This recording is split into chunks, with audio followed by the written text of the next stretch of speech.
আজকে সারাদিন দুটো নিউজ খুব ঘুরপাক খাচ্ছে। একটি হচ্ছে যুক্তরাষ্ট্রের প্রেসিডেন্ট ডোনাল্ড ট্রাম্প ইরানের জব্দকৃত সম্পদ সেখান থেকে 24 বিলিয়ন মার্কিন ডলারের সম্পদ ফিরে দিতে রাজি হয়েছে।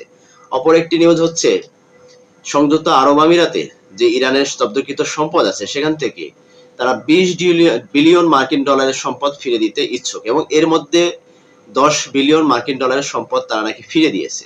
এখন আমরা জানবো আসলে আজকের এই যে নিউজটা যেমনটি ঘুরপাক খাচ্ছে আসলে এর সত্যতা কতটুকু, এবং হঠাৎ করে ইরানের সাথে সমঝোতা করার জন্য তাদের যে জব্দকৃত সম্পদগুলো যুক্তরাষ্ট্র তথা সংযুক্ত আরব আমিরাত কেন ফিরে দেওয়ার জন্য এতটা ইচ্ছা পোষণ করছে বা এতটা পাগল হয়ে গেছে।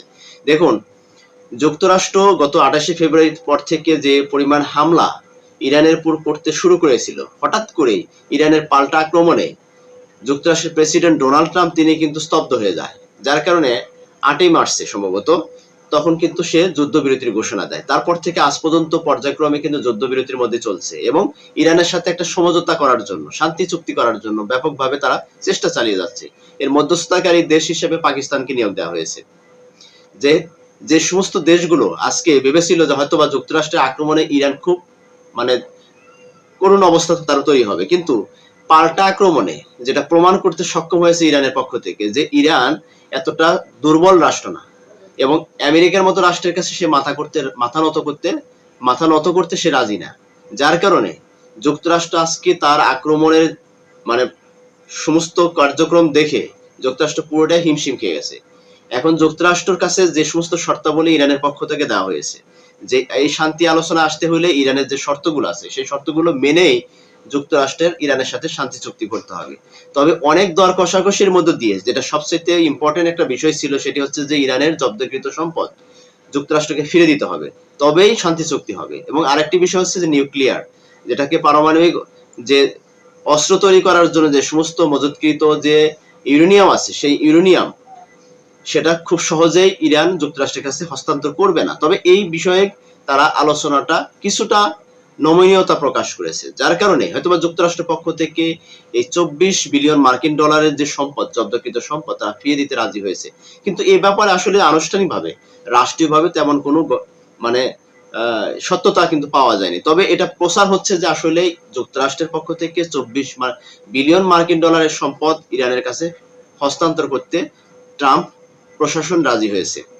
তবে বিষয়টি নিয়ে যে এই যে ইরানের সর্বোচ্চ ধর্মীয় নেতার যে উপদেষ্টা মোহসেন রেজাই তিনি দাবি করেছেন সাম্প্রতিক সংঘাতগুলো বিশ্বমঞ্চে তেহরানের অবস্থানকে আরো শক্তিশালী করেছে। তিনি উল্লেখ করেন যে ইরানের প্রতিরোধ ক্ষমতা এতটাই বেড়েছে যে জুয়ারি ট্রাম্প তেহরানের সঙ্গে সরাসরি আলোচনায় বসতেও ভয় পাচ্ছে, যার কারণে তিনি কিন্তু স্পষ্ট ভাষায় কিন্তু কথাটা বলেছেন। বক্তব্যে যুক্তরাষ্ট্রের অভ্যন্তরীণ রাজনীতি নিয়ে তীব্র সমালোচনা করেন রেজাই। তিনি বলেন যে ওয়াশিংটনের নীতি এখন মূলত ইসরায়েলি লবিস্টদের নিয়ন্ত্রণে চলছে। অর্থাৎ আমরা জানি যে বর্তমান যুক্তরাষ্ট্র যে ধরনের সিদ্ধান্ত নিচ্ছে পুরোটাই ইসরায়েলি বাহিনী বা ইসরায়েলি গোয়েন্দা সংস্থা তাদেরকে নিয়ন্ত্রণ করছে। কারণ ইসরায়েলকে বাদ দিয়ে বা ইসরায়েলকে ছাড়া যুক্তরাষ্ট্র এখন কোনো রকমের সিদ্ধান্ত নিতে পারছে না, যেটা কয়েকদিন আগে কিন্তু প্রকাশ পেয়েছিল। লবিস্টদের অতিরিক্ত প্রভাবের কারণে যুক্তরাষ্ট্রকে এখন জায়নবাদী শাসনের উপনিবেশ বলা যায়। এটা হচ্ছে যে এই যে রেজাই তিনি কিন্তু এই কথাগুলো বলেছেন।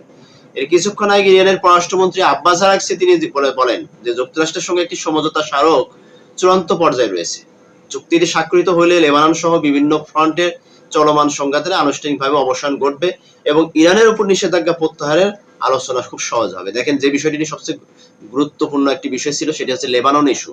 হয়তোবা লেবানন ইস্যুটাকে নিয়ে ইরান এবং যুক্তরাষ্ট্রের মধ্যে একটা সমঝোতা হয়েছে, যার কারণে এই আলোচনাগুলো সামনে আসছে। এবং ট্রাম্প প্রশাসন খুব সহজেই কিন্তু তিনি বলছেন যে পর্যায়ক্রমে যে যুক্তরাষ্ট্র যে ইরানের যে জব্দকৃত সম্পদ আছে যুক্তরাষ্ট্রে সেই সম্পদগুলো পর্যায়ক্রমে ইরানকে দেওয়া হবে। অর্থাৎ এখানে শর্ত সাপেক্ষ আছে, চুক্তির ভিতরে অনেক শর্ত আছে যে শর্তগুলো তো পর্যায়ক্রমে আমরা জানতে পারবো। তবে এর বাইরেও আরেকটি নিউজ যেটা আমি বলেছিলাম শুরুতে সেটি হচ্ছে যে হঠাৎ করে সংযুক্ত আরব আমিরাতের পক্ষ থেকে কেন এতটা দায়িত্বশীলতার পরিচয় দিচ্ছেন যে ইরানের জব্দকৃত সম্পদ 20 বিলিয়ন মার্কিন ডলার তাদেরকে ফেরত দেওয়ার ইচ্ছা পোষণ করেছে। এবং কিছু কিছু নিউজে আসছে যে 10 বিলিয়ন মার্কিন ডলারের সম্পদ ইতিমধ্যে ইরানের কাছে হস্তান্তর করেছে, কিন্তু এটার ব্যাপারে তেমন একটা সত্যতা কোনো এখন পর্যন্ত তেমন নিউজ পাওয়া যায়নি। তবে যেটা অবশ্যই কিছুটা প্রচার হলে তার সত্যতা তো কিছুটা আছে, পিছনে গল্প তো কিছু থাকেই। কিন্তু দেখেন, আজকে যুক্তরাষ্ট্র এবং ইরানের মধ্যে যুদ্ধকার সবচাইতে সহযোগী যদি কোনো রাষ্ট্র বলা হয় তাকে বলা হবে সংযুক্ত আরব আমিরাত। যার কারণে এই আমিরাতের উপরে ইরান বাহিনী এতটাই ক্ষিপ্ত ছিল যে যুক্তরাষ্ট্রকে পাল্টা আঘাত করতে গিয়ে সমস্ত আঘাত আমিরাতের উপর করে, সংযুক্ত আরব আমিরাতের উপর করে। যার কারণে আরব আমিরাত এখন বুঝতে পেরেছে যে মার্কিন যুক্তরাষ্ট্রকে জায়গা দেওয়ার জন্য তার যে দেশের ক্ষতি হচ্ছে এবং ভবিষ্যতে আরো যে ক্ষতি হবে, এটাকে দমন পীড়ন থেকে এই ইরানের পক্ষ থেকে, মানে ইরানের যে দমন পীড়ন, এখান থেকে বাঁচার কোনো উপায় নেই। এখান থেকে বাঁচতে হলে অবশ্যই ইরানের যে শর্ত আছে সেই শর্তগুলো আমাদের মেনে নিতে হবে। যার কারণে তিনি কিন্তু যুক্তরাষ্ট্রকে ছাড়াই তার দেশে যে মজুতকৃত সম্পদ ছিল, জব্দকৃত সম্পদ ছিল ইরানের, সেই সম্পদগুলো তারা ফিরিয়ে দিতে চাচ্ছে। কারণ তারা চাচ্ছে এই মুহূর্তে ইরানের সাথে একটা সুসম্পর্ক গড়ে তোলার জন্য। তারা বেশ ভালো বুঝতে পেরেছে যে ইরান বাহিনীকে কোনোভাবেই সংযুক্ত আরব আমিরাতের বাহিনী কোনোভাবেই প্রতিরোধ করতে পারবে না, প্রতিরোধ গড়তেও পারবে না। প্রতিশোধ হলো পরের কথা, ঠিক আছে? তো যার কারণে দেশকে রক্ষা করার জন্য, তাদের প্রশাসনকে রক্ষা করার জন্য, সংযুক্ত আরব আমিরাতের অর্থনৈতিক অবকাঠামোগুলো রক্ষা করার জন্য ইতিমধ্যে ইরানের সাথে তারা একটা সমঝোতায় পৌঁছানোর জন্য চেষ্টা করছে। আর এই চেষ্টা চালানোর জন্যই জব্দকৃত সম্পদ যে তাদেরকে পর্যায়ক্রমে ফিরিয়ে দেওয়ার কিন্তু ঘোষণা দেওয়া হয়েছে। এখন বুঝুন যে আসলে ইরান কি জিনিস। ইরানের এই যে আক্রমণ, পাল্টা আক্রমণ, আগ্রাসী আক্রমণ, এই আক্রমণগুলো পর্যায়ক্রমে যে মধ্যপ্রাচ্যের দেশগুলোকে অনেকটাই হতাশ করেছে বা অনেকটাই কিন্তু তাদেরকে একদম কুক্ষিগত করে দিয়েছে যে আগামী দিনে ইরান মধ্যপ্রাচ্যে যে নেতৃত্ব দিবে বা মধ্যপ্রাচ্যে যে শাসন করবে ইরান, মধ্যপ্রাচ্যের দেশগুলোর উপর দাদাগিরি করবে, এটা বেশ কিন্তু স্পষ্ট হয়ে দাঁড়িয়েছে। অপরদিকে যুক্তরাষ্ট্র তো বেশ বুঝে ফেলেছে যে ইরানকে কোনোভাবে সামরিক শক্তি দিয়ে দামানো সম্ভব না। কৌশলে, যুদ্ধের কৌশলে হোক বা কূটনৈতিক সম্পর্ক কৌশলে হোক, যে কোনো কৌশলে ইরানকে তাদের সাথে সুসম্পর্ক বজায় রেখে আগামী দিনে মধ্যপ্রাচ্যে দাদাগিরি করতে হলে ইরানকে সাথে নিয়ে দাদাগিরি করতে হবে, এর কোনো বিকল্প নাই। যার কারণে হয়তোবা এই তথ্যগুলো কিন্তু সামনে চলমান। আজকের এই নিউজগুলো বারবার কিন্তু আমরা দেখতে পাচ্ছি যে যুক্তরাষ্ট্রের পক্ষ থেকে 24 বিলিয়ন মার্কিন ডলার তারা ইরানকে ফেরত দিচ্ছে। অপরদিকে সংযুক্ত আরব আমিরাত তাদের দেশ থেকে 20 বিলিয়ন মার্কিন ডলারের সম্পদ, জব্দকৃত সম্পদ ফেরত দিচ্ছে। এই বিষয়গুলো সামনে আসার একমাত্র কারণ হচ্ছে যে তারা বেশ স্পষ্টভাবে বুঝতে পেরেছে যে ইরানের সাথে ধাক্কাধাক্কি করে বা এরা সামরিক শক্তি দিয়ে কখনোই তাদেরকে দামানো সম্ভব না। আগামী দিনে ইরানকে কূটনৈতিক সুসম্পর্ক বজায় রেখে তাদের সাথে চলতে হবে, নইলে মধ্যপ্রাচ্যের যে অশান্তি বিরাজমান এটা চলমান থাকবে এবং হরমুজ প্রণালীর কেন্দ্রিক যে সমস্যাগুলো আছে সেই সমস্যাগুলো আরো বৃদ্ধি পাবে। আর হরমুজ প্রণালী যত সমস্যা তৈরি হবে, মধ্যপ্রাচ্যের দেশগুলো অর্থনৈতিক অবকাঠামোগুলো ততই ধ্বংসের দিকে যাবে। কারণ তারা তাদের বাণিজ্যের মূল কেন্দ্রই হচ্ছে এই হরমুজ প্রণালী।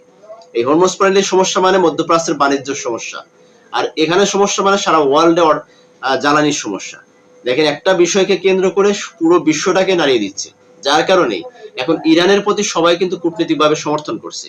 এই কূটনৈতিকভাবে সমর্থন করার কারণে যুক্তরাষ্ট্র কিন্তু এখন তাদের মাথা নষ্ট হয়ে গেছে যে আসলে ইরানকে কোনোভাবে সামরিকভাবে তাদেরকে দামানো সম্ভব না, তাদেরকে সমঝোতার মধ্য দিয়ে তাদের সাথে বন্ধুত্ব সম্পর্ক করতে হবে।